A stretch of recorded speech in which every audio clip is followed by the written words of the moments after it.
우리 옆 사람에게 한번 축복하며 말씀 전할까요? 성령 충만하십시오. 한 번 더 믿음으로 축복하며 말씀 건네도록 하겠습니다. 말씀 또한 충만하십시오. 아멘. 그리스도께서 주시는 성령의 사귐이 오늘 저와 여러분 가운데 있게 되기를 주님의 이름으로 축복합니다. 오늘날 교회의 가장 큰 축복이자 단점은 바로 이 공동체입니다. 축복인 것은 많은 사람들이 함께 모여서 선을 행하고 사랑을 나누고 서로를 세워주며 축복하는 공동체로 자리매김하고 있고 또 유일한 공동체로 감당하고 있다는 것입니다. 그러나 반대로 아이러니하게도 교회를 가장 어렵게 하는 것도 이 공동체입니다. 사랑하는 여러분들은 어떤 기대로 교회에 오십니까? 어떤 모임을 기대하고 이 자리에 오셨나요? 아마 이런 일들을 좀 경험해 보셨을 것 같습니다. 교회 공동체에 참여하면서 기대했던 것과는 좀 다른 일들을 직면하신 적이 있으실 거예요. 가령 순모임이나 아울리치나 또 혹은 3, 4, 5 모여서 모였던 모임조차 실망감이나 상처가 되었던 적이 아마 있으셨을 거예요. 이 교회의 모임도 당연히 사람의 모임이기 때문에 문제나 아픔을 갖고 있는 것이 당연하지만 믿는 자들의 마음 한켠에는 아쉬움과 서운함 그리고 말 못한 아픔 또한 있는 것이 사실이죠. 며칠 전에 제가 한 분을 만났는데 같은 공동체예요. 그러니까 제가 만난 분이 같은 공동체에 있었던 분과 약간 마음이 맞지 않아서 다퉜는데 그 일로 7년이라는 시간 동안 말을 안 하고 지냈대요. 대단하지 않습니까? 혹시 여러분들 가운데도 그러한 일이 있을 수 있을 것 같은데 화해하게 되기를 주님의 이름 축복합니다.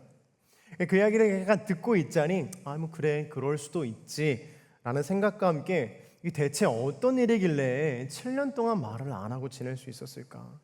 어떻게 상처를 주고받았길래 그 마음의 깊이가 그 골짜기가 그 상처의 골짜기가 그렇게 깊어질 수 있었을까 싶었는데 물어보니까 단순히 그냥 아울리치를 갔는데 자꾸 내 말을 끊더래요. 그리고 내가 먹고 싶다라고 말했던 그 메뉴들을 다 싫다고 이야기하는 거였대요. 사랑하는 여러분, 경청과 식사는 굉장히 중요한 문제입니다. 누군가의 이야기를 들어주는 거, 그리고 식사하고 싶다라고 먹게 해주는 거, 굉장히 중요한 일이에요. 근데 더 놀라운 것은 그럼 어떻게 화해했냐라는 그 질문에 그 사람이 이렇게 답변하는 거예요.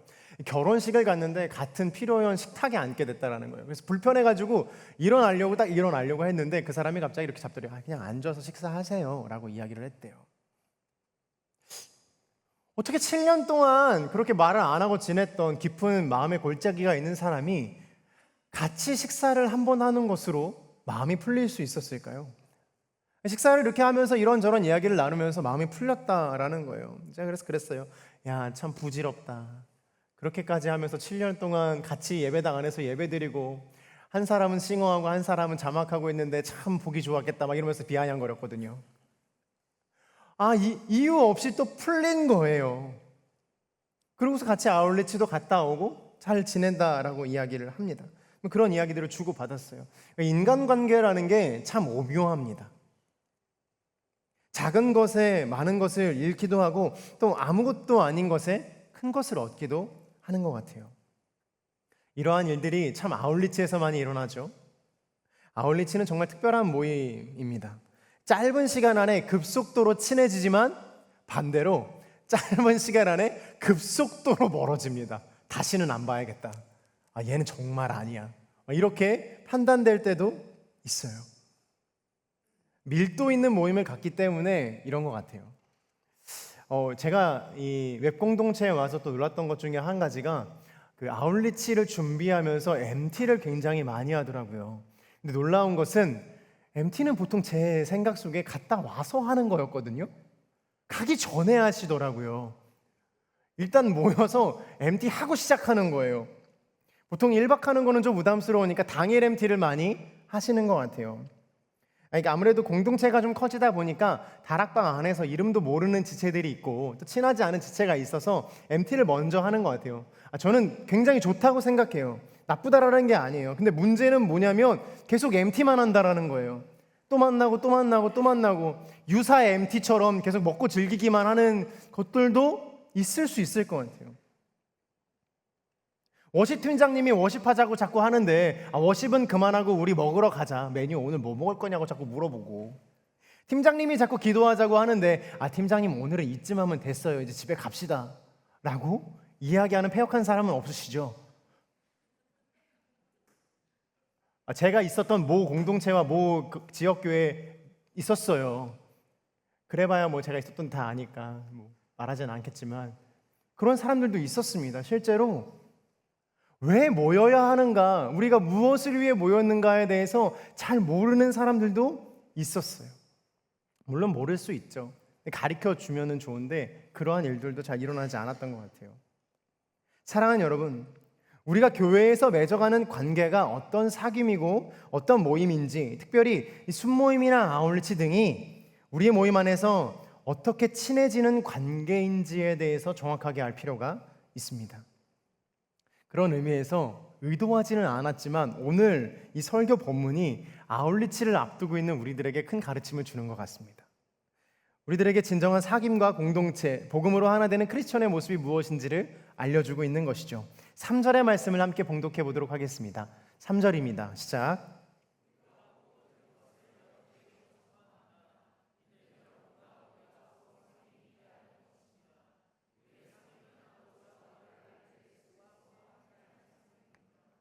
아멘. 저를 한번 따라해 주시겠어요? 복음은 우리를 사귀게 합니다. 요한 1서의 저자인 요한은 요한 1서를 통해서 흔들리는 성도들에게 예수 그리스도 안에 있는 참된 생명의 구원의 확신을 주고 거짓 가르침을 분별하며 빛 가운데로 살아가도록 하기 위해서 이 요한 1서를 썼습니다. 이 말은 요한 1서를 쓴 배경이 어떤 전도나 선교나 가르치기 위해서 쓴 것이 아니라 교회 안에 있는 성도들을 굳건하게 하기 위해서 썼다라는 것입니다. 당시에는 좀 문제가 있었는데 어떤 문제가 있었는가? 거짓 교사들의 가르침으로 미혹된 사람들이 있었고 또 이방인들로 인해 죄가 들어오고 미움이 들어오는 일들이 좀 있었습니다. 서로 핥히고 상처 주는 일들이 생긴 것이죠. 그로 인해서 교회가 분열되고 위기가 찾아왔습니다. 그때 요한이 이렇게 이야기하는 거예요. 우리에게 복음이 필요하다. 그래서 우리가 보고 들은 것을 여러분들에게 다시 전파하겠다라고 이야기를 하는 거예요. 우리가 다시 복음을 무엇인지 상기하자. 그래서 우리의 온전한 사귐이 무엇인지 알자라고 이야기하는 것입니다. 사랑하는 여러분, 복음이 무엇입니까? 복음. 우리가 예수 그리스도를 믿음에 있어서 교회에 오는 것에 있어서 그리고 예배하는 것에 있어서의 어떤 중심이 되는 것은 사실 복음이거든요. 여러분 복음에 대해서 정확하게 알고 계십니까? 복음은 단순하게 생각할 때 굿뉴스라고 이야기를 합니다. 즉 구원의 좋은 소식입니다. 근데 그렇게만 생각할 수 있는데 성경에서 이야기하는 복음을 제가 좀 함축적으로 학문적으로 기록해 봤습니다. 이렇게 이야기합니다. 복음은 예수 그리스도 안에서 하나님이 왕으로 오셨고 그분의 성육신, 삶, 십자가, 부활, 승천을 통해 죄와 죽음과 악의 권세를 깨뜨리시며 사람과 창조 세계를 하나님께로 회복하시고 이제 모든 사람을 그리스도의 통치와 새 창조의 삶으로 부르신다라는 하나님의 왕적 선포이다라는 것이에요. 복음은 단순히 우리를 천국으로 인도하는 어떤 절차나 과정이나 이런 것들이 아니라 내가 어떻게 천국에 가는가의 문제가 아니라 그것보다 더 큰 하나님이 누구이신가, 그리고 우리가 무엇을 위해 창조되었는가, 하나님이 그리고 예수님이 성령님이 누구신가에 대해서 밝히는 소식이라는 것이에요. 예수님의 성육신이나 삶이나 부활이나 승천 이런 것들을 알려주는 소식이라는 거예요. 성경은 내가 어떻게 살아야 하는가에 대한 조언이 아니라 소식인데 복음이라는 뜻의 유앙겔리오는 1세기 로마 시대 때 황제의 탄생이나 즉위나 어떤 전쟁의 승리 등을 소식과도 같이 전하는 것이었어요. 그래서 무엇을 이야기하는가? 야, 여러분, 세상이 변했습니다. 우리가 지금 승리했고 새로운 왕이 즉위되었고 새로운 왕이 탄생했습니다와 같은 이야기들을 선포하고 공포하고 그래서 세상이 바뀌었다라는 것을 많은 사람에게 알려주는 것을 유앙겔리온, 소식이라고 이야기합니다. 예수님이 새로운 질서가 되었다라는 걸 선포하는 것이 바로 복음이라는 거예요. 그래서 초대교회에서는 바로 이 언어를 사용해서 예수님의 좋은 소식을 선포한 것입니다. 이제 너희가 살고 있는 세상은 바뀌었다. 예수님이 새로운 질서가 되었다라는 것을 선포하는 것입니다. 그래서 마가복음을 보면 예수님이 이렇게 말씀하세요. 때가 찼고 하나님의 나라가 가까이 왔으니 회개하고 복음을 믿으라.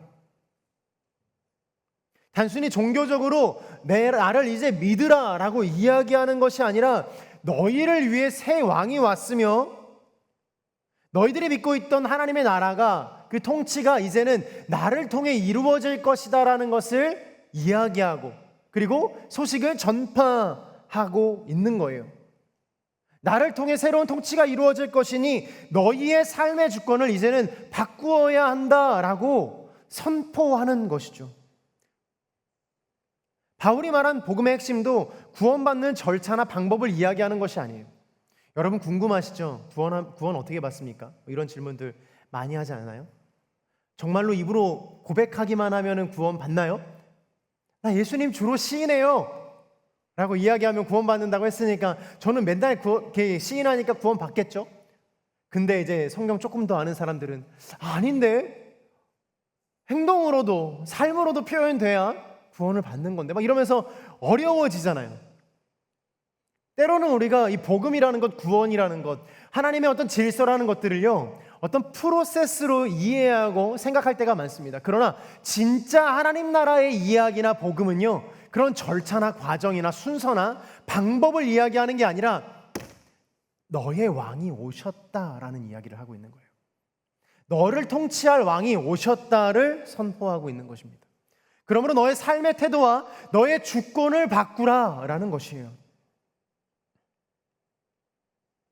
사랑하는 여러분, 우리가 오늘 왜 예배합니까?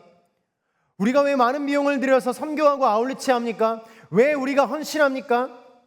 우리가 왜 오늘 이 자리에 모여서 예배하고 있어요? 아니, 조금 더 공부할 시간을 확보하거나 아니면은 이 시간에도 일을 하거나 하면 우리의 재정이 조금 더 풍족해질 수도 있지 않습니까? 그런데 왜 우리는 이렇게 복음 앞에, 예수 그리스도 앞에, 이 예배당 앞에 붙들려 있는 것입니까? 특별히 장마가 시작되면 굉장히 기이한 일들이 벌어져요. 아침에 일어나면 비가 축축 내리면서 갑자기 몸이 피곤해져요. 오늘은 좀 찌뿌둥한 것 같은데 쉴까? 봄이 와도 그렇고 장마가 와도 그렇고 가을에 단풍이 지면 더 그렇습니다. 겨울이 날씨가 추워지면 그렇습니다. 그럼 사시사철 예배당 오기 싫은 겁니까? 우리는 늘 그 마음을 이겨내고 이 예배당에 앉아 있지 않습니까? 여러분 왜 오시는 거예요?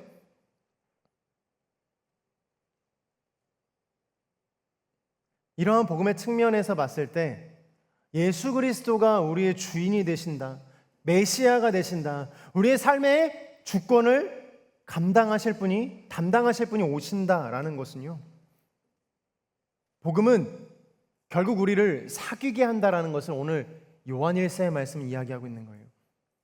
우리의 사귐의 중심에는 그의 아들 예수 그리스도를 중심으로 하는 사귐의 공동체다라는 것, 그것이 진정한 복음이다라는 것을 설명해 주고 있습니다. 우리의 사귐은 예수 그리스도를 중심으로 하는 사귐인 줄로 믿습니다. 복음은 여기에서 출발해요. 단순히 그냥 혼자서 예수 그리스도를 믿는 데서 출발하지 않습니다. 복음은 함께하는 데서 출발하고 복음은 함께 예배하는 데서 출발합니다. 이 3절의 핵심 단어인 사귐은 코이노니아를 뜻합니다. 교제로 해석되죠. 그러나 단순히 친목을 의미하지는 않아요. 사람끼리 친해지는 것이 아니라 하나님과 예수님과 그리고 성령님과 함께 사귐으로써 친해지는 것을 의미해요. 요한은 예수 그리스도와 함께함이라고 이야기합니다. 그래서 이 교회 공동체나 사귐은 일반 공동체의 어떤 친목 활동과는 전혀 다른 모임이 되는 것이에요. 교회는 취향이 맞는 사람들의 모임이 아니라 서로를 통해 사랑을 배우고 실천하며 성장하게 하여 그리스도의 제자가 되는 일에 참여하는 사람들의 모임이기 때문인 거예요. 이게 가장 큰 차이점입니다. 그래서 우리가 아파도 어려워도 모임을 하고 있는 이유예요. 보네포 목사님께서 쓰신 이 성도의 공동생활이라는 책이 있습니다. 이 책이 지금까지 굉장히 사랑받는데 그리스도 안에서 공동체가 무엇인지를 이 통찰을 주고 있습니다. 그 책의 한 부분을 발췌했는데 이러한 내용이에요. 우리는 서로를 향해 곧장 가서 서로에게 닿는 것이 아닙니다. 우리는 오직 그리스도를 통해서만 서로에게 닿을 수 있습니다. 라고 기록하고 있습니다. 우리가 함께 모여 예배하고 우리가 서로를 알아가고 서로에게 사귐이 되는 이유는요, 우리가 어떤 니즈가 맞아서 함께 할 수 있을 만해서 하는 것이 아니라요, 그리스도를 통해서만 서로에게 닿을 수 있다라는 전제 조건이 있다라는 거예요. 그게 일반적인 공동체와 사회의 공동체나 일반적인 어떤 친목 모임과 다른 점이에요. 예수 그리스도의 이름으로 모인 제자의 공동체이기 때문에 사랑하는 여러분, 순모임 하셔야 되는 거예요. 저희 공동체가 이제 350에서 600, 400명 사이로 왔다 갔다 하고 있거든요. 근데 순모임 인원은요, 약간 200명 선에 머물고 있어요. 사랑하는 여러분, 어디 계세요? 제가 오늘 꼭 순모임 라운딩을 돌 예정입니다. 저와 인사하시고 눈 마주치기를 주님의 이름으로 축복합니다. 제가 인사하고 싶어서 그래요. 여러분들과 인사하고 그리스도의 교제로 초청하고 싶어서 그런 거예요. 근데 더 놀라운 것은요, 오늘 성경에도 그렇게 이야기하고 있는 거예요.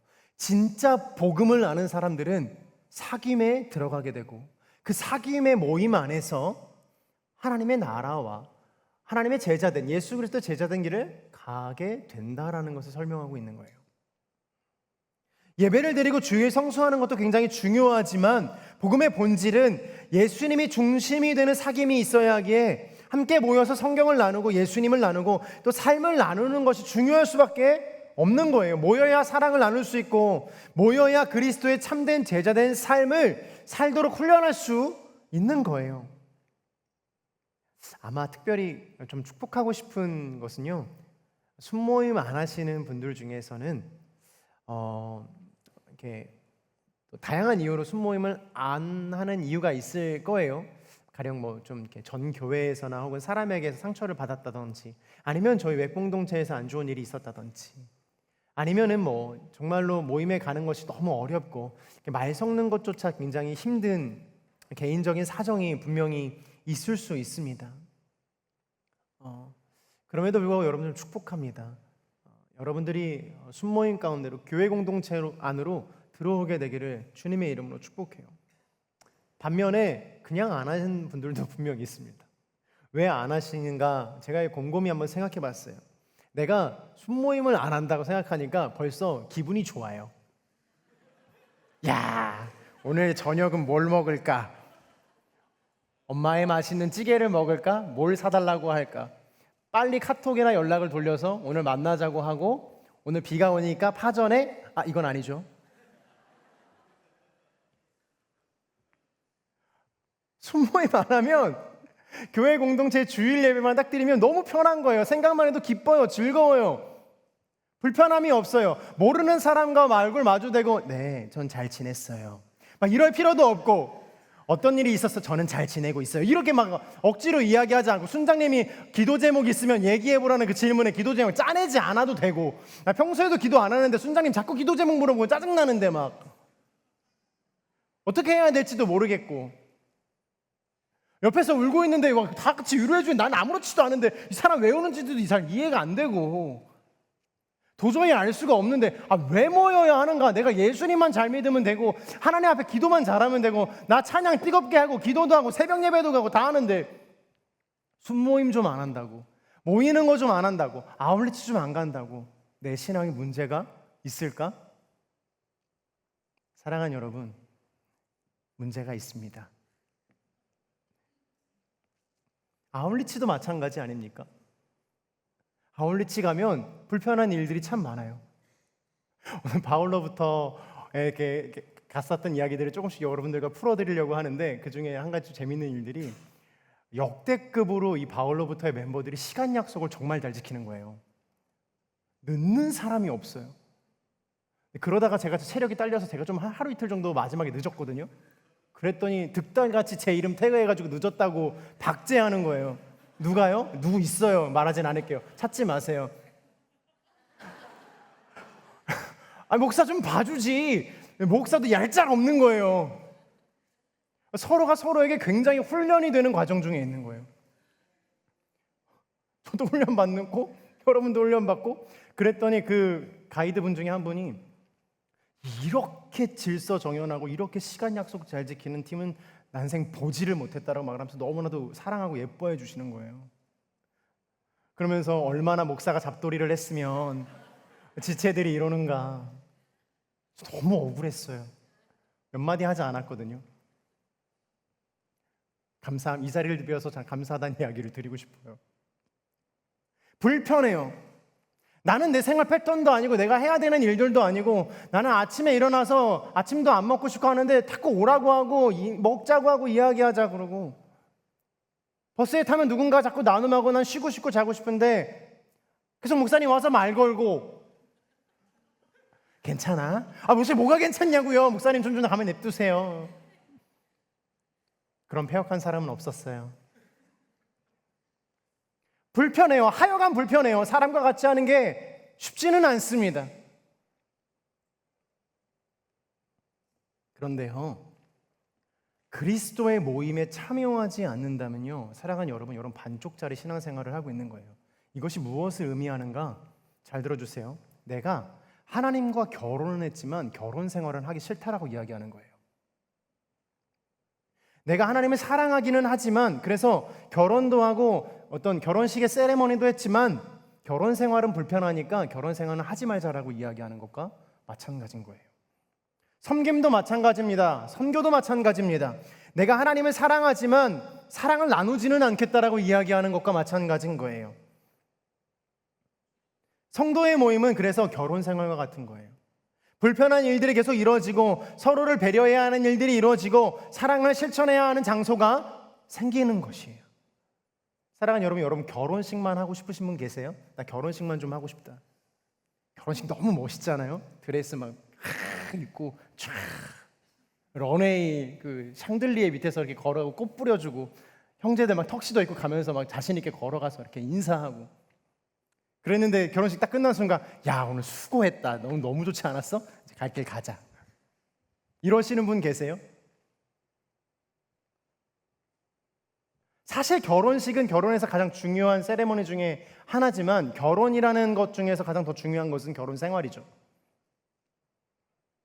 결혼식은 잠깐이지만 결혼 생활은 영원하거든요. 오래도록 지속돼야 하는 문제이거든요. 쉽지 않습니다. 그것조차도 어려워서 아픔을 겪기도 합니다. 무엇이 정답인지 우리는 분명 알 수 없지만, 하나님의 사랑이라는 것 안에서, 하나님을 섬긴다라는 그 생각 안에서, 하나님과 함께 우리가 이 인생을 살아간다라는 그 지점 앞에서 우리가 하나님과 세레머니만 할 수 없다라는 거예요. 결혼식만 할 수 없다라는 거예요. 예배도 그런 것이에요. 성도의 교제도 그런 것이에요. 하나님을 사랑한다라는 것도 그런 것이에요. 하나님을 사랑한다면서 제자의 일을 가지 않는 것은 말이 되지 않습니다. 너희가 서로 사랑하라는 주님의 명령을 실천해 갈 수밖에 없는 거예요. 사랑하는 여러분, 그리스도를 중심으로 한 성도의 교제가 여러분들의 인생 가운데 있게 되기를 주님의 이름으로 축복합니다. 5절과 6절의 말씀을 보겠습니다. 시작.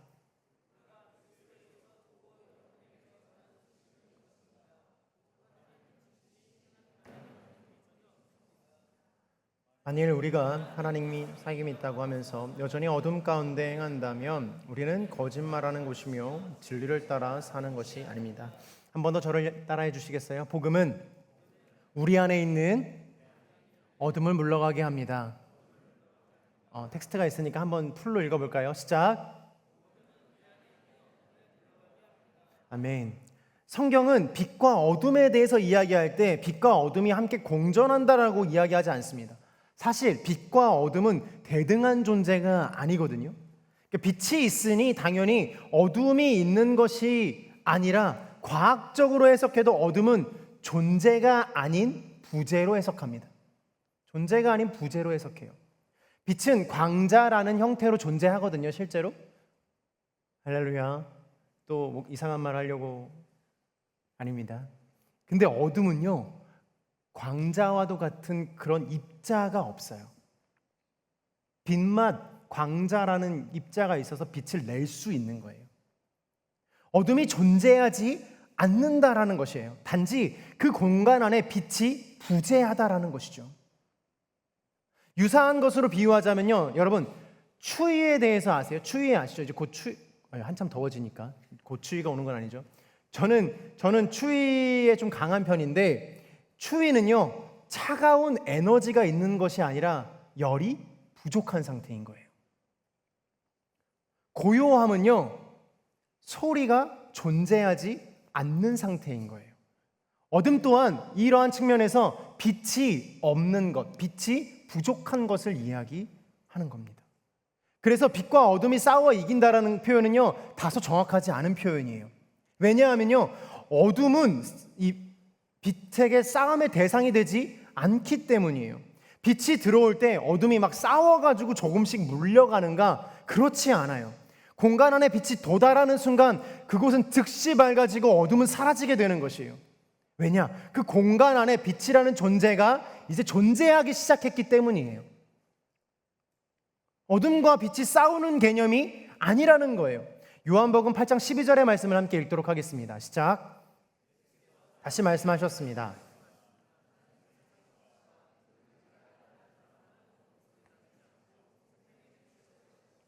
아멘. 예수님은 자신을 일컬어 어둠과 싸우는 사람이라고 말씀하지 않으셨어요. 다시 말씀 띄워주시겠어요?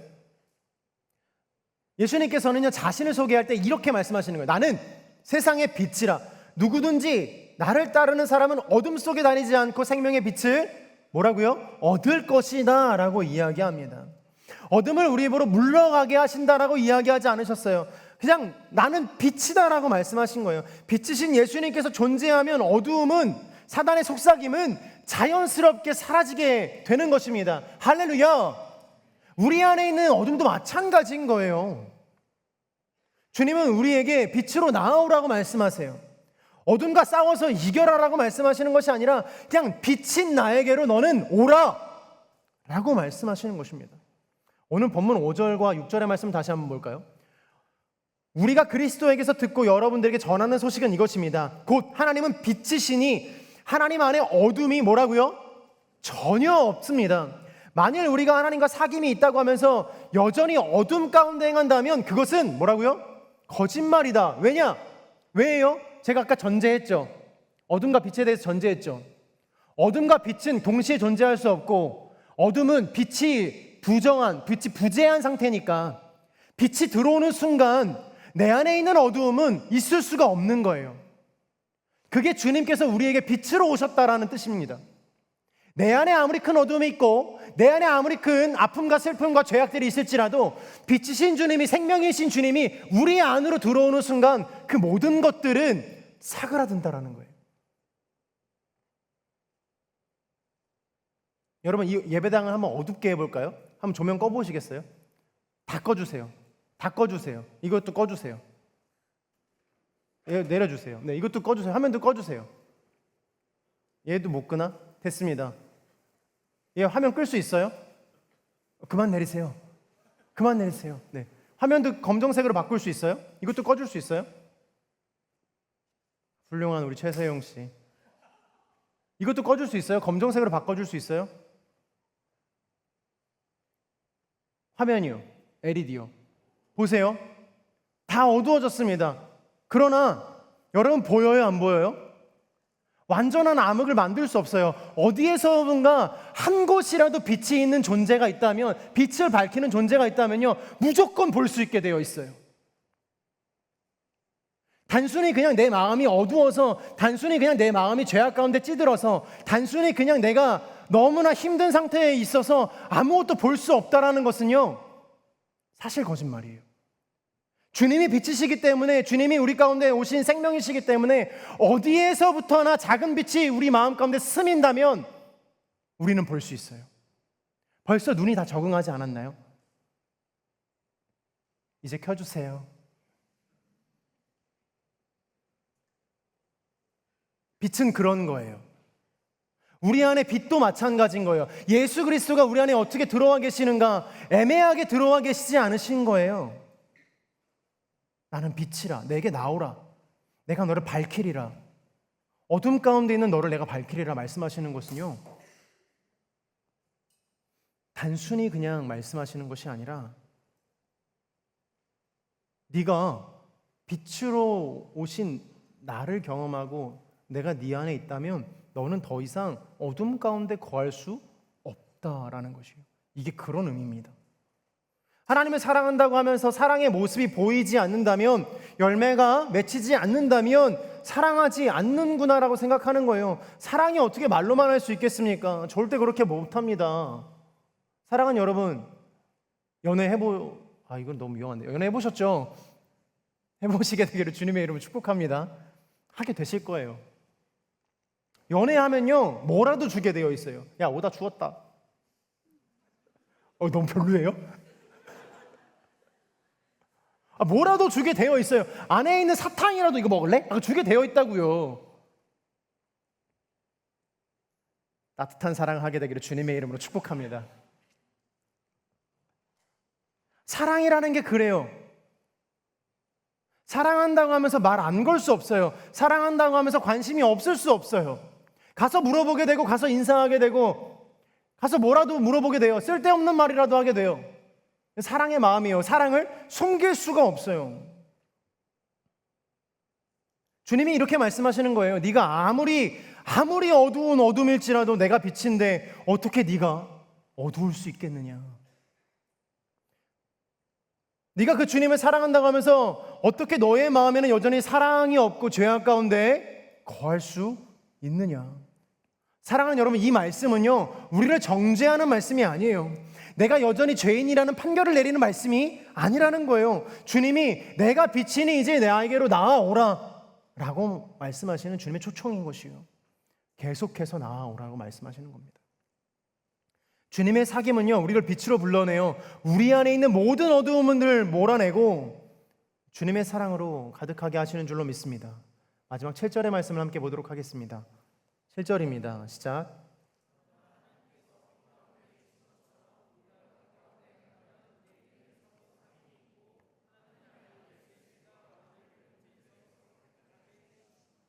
한번 같이 따라해 주시겠어요? 복음은 우리 안에 있는 모든 죄악을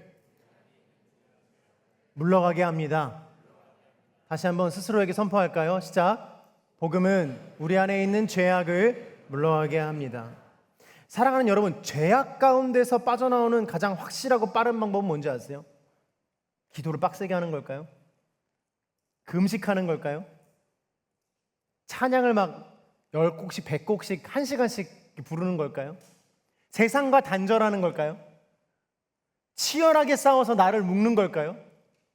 그 어떤 것도 아니에요. 단 한 가지, 주님에게로 빠르게 가는 거예요. 주님에게로 달려가는 거예요. 어떻게 하면 죄를 안 지을까 고민하는 것이 아니라, 내 죄를 어떻게 없앨까를 고민하는 것이 아니라, 내가 주님 앞으로 전력 질주하여 빠르게 당도하는 것, 그것이 내 안에 있는 죄를 가장 빠르게 없애는 방법이에요. 우리가 빛 가운데로 나아갈 때 더 이상 죄는 숨을 자리가 없고, 예수의 피가 우리를 계속해서 깨끗하게 하십니다. 내가 죄와 싸워 이겨야 한다가 아니라 내가 주님과 함께 있어야 한다가 근본적인 우리의 신앙의 모습인 것이에요.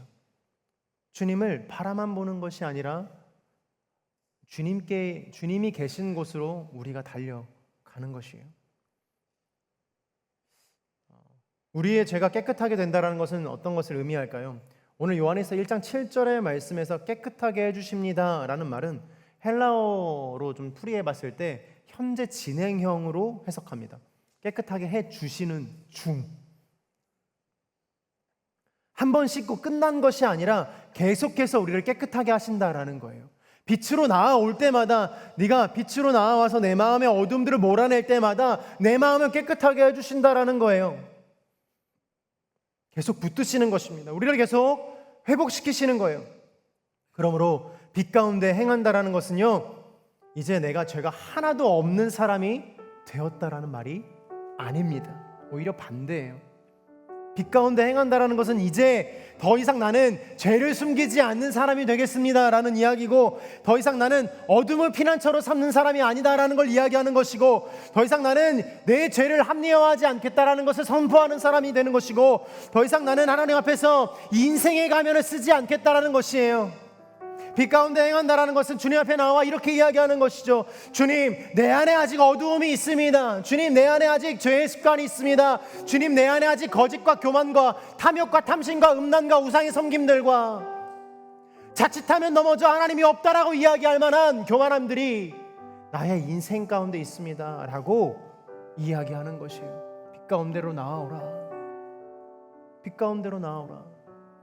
여러분, 인생의 부흥을 경험하고 싶습니까? 여러분, 신앙의 부흥을 경험하고 싶습니까? 여러분, 인생 가운데 뜨거운 하나님의 사랑과 하나님의 말씀이 충만한 것을 경험하고 싶습니까? 빛으로 나오십시오. 내 입술로 내 죄를 토설하여서, 주님, 나에게 이러한 문제가 있습니다. 당신이 나에게 오셔서 빛으로 오셔서 내 안에 있는 모든 어둠들을 사그라뜨리시고 물러가게 하시고, 나의 인생의 부흥과 나의 인생의 과거에 뜨거웠던 나의 믿음들을 다시금 회복하게 하실 주님을 기대합니다. 더 이상 나는 정죄함 없습니다 라고 고백하는 것이에요. 이것이 복음이에요. 숨지 않겠습니다. 주님 앞으로 나아가겠습니다. 복음은 죄를 가볍게 여기지 않습니다. 복음은 죄를 덮어두지도 않아요. 대충 넘어가지도 않습니다.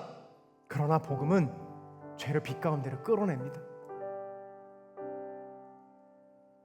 저는 참 감사한 게, 목회자로서 감사한 게, 제가 참 이렇게 따뜻한 사람이 아닌데 이렇게 저와 상담을 하고자 하시는 분들이 몇몇 분들 계세요. 그때마다 참 자신의 아픈 이야기들을 저에게 해주세요. 이러한 문제가 있습니다. 이러한 아픔이 있습니다. 저는 그 이야기를 들을 때마다 한 가지 생각밖에 안 들어요. 이제 빛으로 나왔구나. 이제 그 문제가 내 안에 있다가 내 밖으로 나왔구나. 더 이상 이것이 나의 비밀이 아니어서 하나님도 들으시고 사람도 들어서 이제 그것을 위해 기도하고 그것을 회복할 시간이 되었구나 라고 생각이 듭니다. 사랑하는 여러분, 사람에게 말하는 것도 이런데 하나님께 이야기하는 건 어떻겠습니까? 하나님이 얼마나 그 문제를, 그 아픔을, 그 소시를, 우리의 죄악들을 얼마나 듣고 싶어 하시겠습니까? 내 안에 꽁꽁 숨겨놨던 나밖에 모르는 죄악들과 나밖에 모르는 아픔들과 슬픔들을 이제는 주님 옆에 내어놓으시고 주님이 내 안으로 들어오셔서 나의 인생을 밝히실 것을 기대하는 것. 그래서 더 이상 죄가 내 안에서 왕노릇하지 못하게 하는 것. 사랑하는 여러분, 선포합니다. 더 이상 죄가 우리에게 왕노릇하지 못함을 선포합니다. 우리를 지배하지 못하는 줄로 믿습니다. 정죄의 감옥에서 나오게 될지어다. 예수 그리스도 앞에 나오는 사람들마다 빛으로 나오게 될 것입니다. 여러분, 죄를 이기고 싶습니까? 죄를 바라보지 마시고 주님을 바라보십시오. 어떻게 이길까를 고민하지 마시고 어떻게 주님 앞으로 도망갈까를 고민하십시오. 어떻게 주님 앞에 기도할까를 고민하시고, 내 연약함을 붙들고 씨름하기보다 그리스도의 십자가를 붙들고 무릎 꿇고 주님 앞으로 나아오십시오.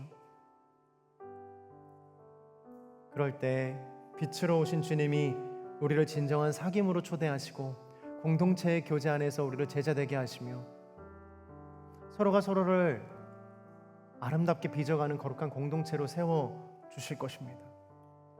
오늘 이러한 마음으로 함께 찬양하며 나아가기를 소망합니다. 우리 찬양할 때 그 자리에서 일어나서 한번 주님 앞에 전심으로 찬양하며 나아갈까요?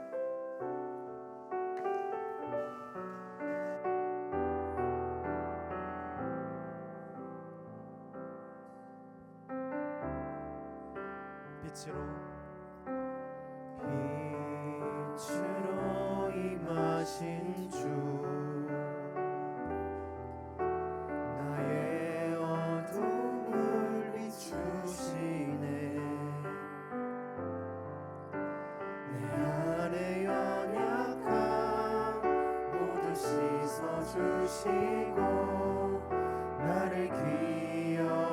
사느시네. 내 삶에 임하신 주, 내 삶에 임하신 주, 모든 두려움 덮으시네. 주 나의 모든 것 주님만 의지하리. 눈을 들어 주님만 바라보리. 주님을 예배하는 것, 주님을 기뻐하는 것, 나의 맘과 뜻 다해 주님 더 알길 원하네. 주님을 사랑하는 것, 주님을 갈망하는 것, 나의 유일한 소망이라. 다시 한번 고백하며 빛으로 임하신 주, 빛으로 임하신 주, 나의 어둠을 비추시네. 나의 어둠을 비추시네. 내 안에 연약함 모두 씻어주시고 나를 귀히 여기사 안으시네. 내 삶에 임하신 주, 내 삶에 임하신 주, 우리의 모든 두려움을 덮으십니다. 모든 두려움 덮으시네. 주 나의 모든 것, 주 나의 모든 것, 우린 주님만 의지합니다. 이제는 눈을 들어 주를 바라보겠습니다. 눈을 들어 주님만 바라보. 그러므로 우리는 예배하며 나아가는 예배 공동체입니다. 주님을 예배하는 것, 주님을 기뻐하는 것, 나의 마음과 뜻 다해 주님 더 알길 원하네. 주님을 사랑하는 것, 주님을 갈망하는 것. 오 사랑하는 주님, 오늘 찬양하는 모든 사람 가운데 예배의 영을 부어 주옵소서. 주님을 예배하는 것, 주님을 예배하는 것, 신실하신 주님, 오늘 우리의 마음 가운데 예배의 영을 물붓듯이 부어주셔서 우리 안에 모든 어두움이 물러가며 주님을 예배하며 의지하며 사랑하며 주인으로 모시는 거룩한 역사가 있게 하여 주옵소서. 오늘 우리의 유일한 소망이신 주님의 이름을 찬양합니다. 할렐루야. 주님을 예배하는 것, 주님을 기뻐하는 것, 나의 마음과 뜻 다해 주님 더 알기 원하네. 주님을 사랑하는 것, 주님을 갈망하는 것, 나의 유일한 소망이라. 이것이 영원한 삶, 이것이 영원한 삶, 참 하나님과 그 아들 아는 삶. 이것이 영원한 삶, 이것이 영원한 삶. 오 하나님, 오 주님, 내가 주 안에, 주는 내 안에. 이것이 영원한 삶, 이것이 영원한 삶, 이것이 영원한 삶, 참 하나님과 그 아들 아는 삶. 이것이 영원한 삶, 이것이 영원한 삶, 내가 주 안에, 주는 내 안에 거하는 삶. 하나님, 오늘 이 시간 간절히 기도하기를 원하는 것은 하나님은 우리의 마음 가운데 다른 것을 구하는 것이 아니라 하나님과 영원히 거하며 영원한 사귐 안에 들어가는 거룩한 역사가 하나님 오늘 우리의 심령 가운데 있게 하여 주옵소서. 다른 것을 바라지 않고 주님이 주시는 그 은혜와 사랑 안에서 영원한 사귐으로 거하게 하여 주옵소서. 하나님 아픔도 슬픔도 우울도 절망도 좌절도 소실도 하나님 내 안에 모든 상처도 그리스도 안에 있는 모든 사랑 끊을 수 없음을 고백하오니 오늘 이 시간 기도하는 모든 사람들마다 주님과 함께하는 영원한 삶에 거하게 하여 주옵소서. 오늘 그렇게 원하시는 분들마다 주여 세 번 외치며 기도하며 나아갑니다. 주여 주여 주여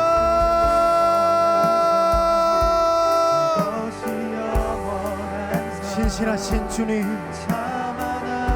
하나님 오늘 간절하게 기도하는 것은 하나님 내가 사람과 영원한 삶을 살기를 고백하는 것이 아니라 하나님과 영원한 삶을 살기를 고백하고 하나님 주님께서 주시는 은혜와 사랑으로 충만하여서 나의 삶의 하나님의 나라가 나의 삶의 하나님의 은혜가 나의 삶의 하나님의 사랑이 충만하여 영원히 그 나라에 거하는 그 나라에 거하기를 결정하는 하나님의 사람이 되게 하여 주옵소서.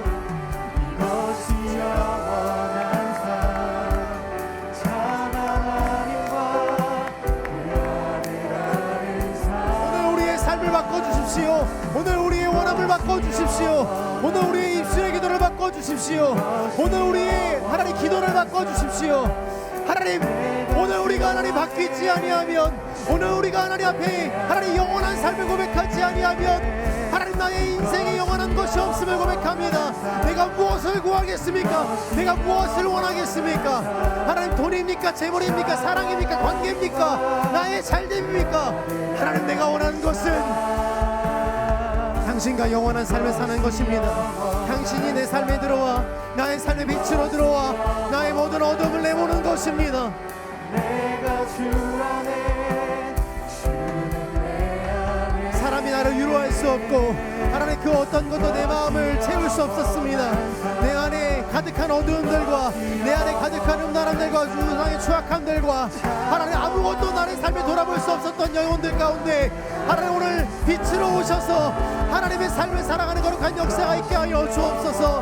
너는 빛이라 내 안에 있으니 너도 빛이라 내 안에 오니 너도 빛이라 어둠이 아니라 사망이 아니라 소실이 아니라 낭망이 아니라 죄악이 아니라 우상의 섬김이 아니라 이제는 하나님의 섬기는 사람이라 이제는 지성소에 거하는 너희의 백성이라 경배하는 하나님의 사람이라 예배자라 나를 불러주신 주님의 은혜와 사랑으로 충만하게 하여 주옵소서.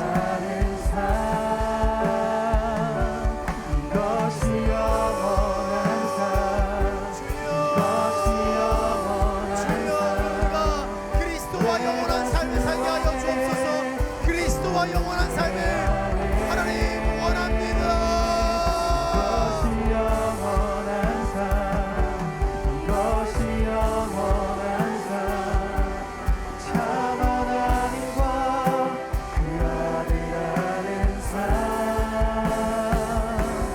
이것이 영원한 삶, 이것이 영원한 삶, 내가 주 안에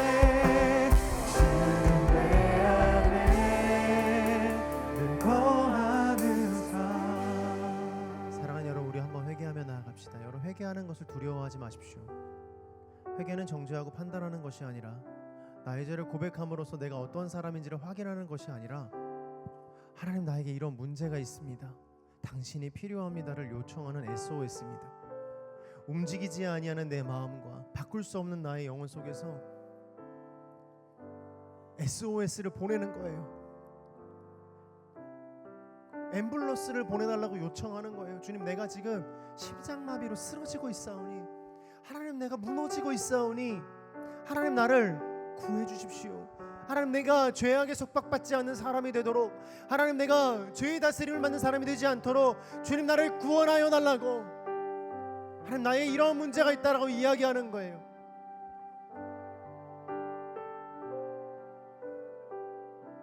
크게 기도하지 않아도 괜찮습니다.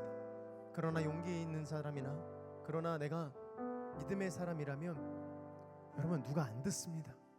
누구의 기도인지도 모릅니다. 하나님 앞에 기도하는 거예요.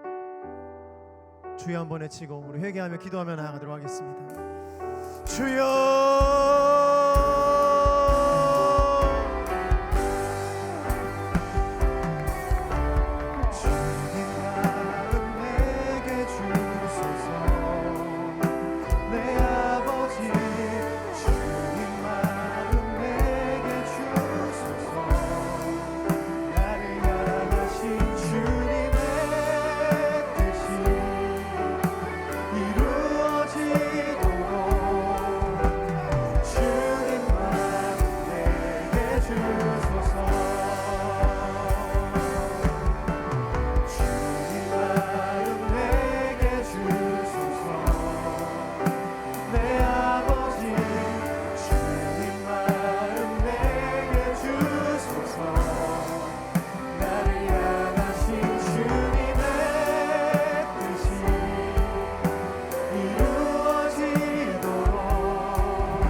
하나님, 내 영혼이 죽어가고 있습니다. 하나님, 내 영혼의 앰뷸런스가 필요합니다. 하나님, 누구도 나를 건질 수 없었습니다. 하나님, 내 영혼의 죄악들과 내 영혼의 아픔들이 있습니다.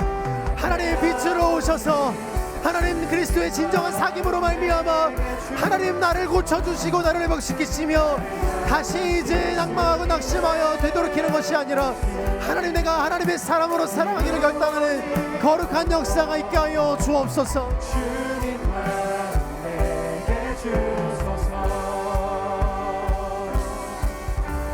주님 마음 내게 주소서. 내 아버지, 주님 마음 내게 주소서. 나를 향하신 주님의 뜻이 이루어지도록 주님 마음 내게 주소서. 내가 나사렛 예수 그리스도로 명하니 모든 죄악은 떠나갈지어다. 내가 나사렛 예수 그리스도로 명하니 죄악의 속박은 끊어질지어다. 더 이상 어둠의 자녀가 아니요 빛의 자녀로 살아가는 거룩한 역사가 있을지어다. 신실하신 하나님, 우리가 주님 앞에 나아가는 것을 두려워하지 않게 하시고 주님 앞에 쏟아내는 것을 멈추지 않게 하시며 우리를 그리스도의 진정한 사귐으로 초대하셔서 공동체를 이루게 하셔서 사랑하게 하시고 베푸게 하시며 그리스도의 제자로 살아가게 하시는 줄로 믿습니다. 하나님, 이제는 원망하지 않고 하나님, 이제는 주님을 외면하지 않고 나에게 주어주신 그 놀라운 은혜와 사랑으로 하나님, 이 시대를 빛으로 비추시는 거룩한 역사가 내 안에도 있고 나를 통해서도 있는 거룩한 은혜가 있게 하여 주옵소서. 그렇게 역사하신 주님을 찬양하며 감사하며 살아계신 예수님의 이름으로 기도합니다.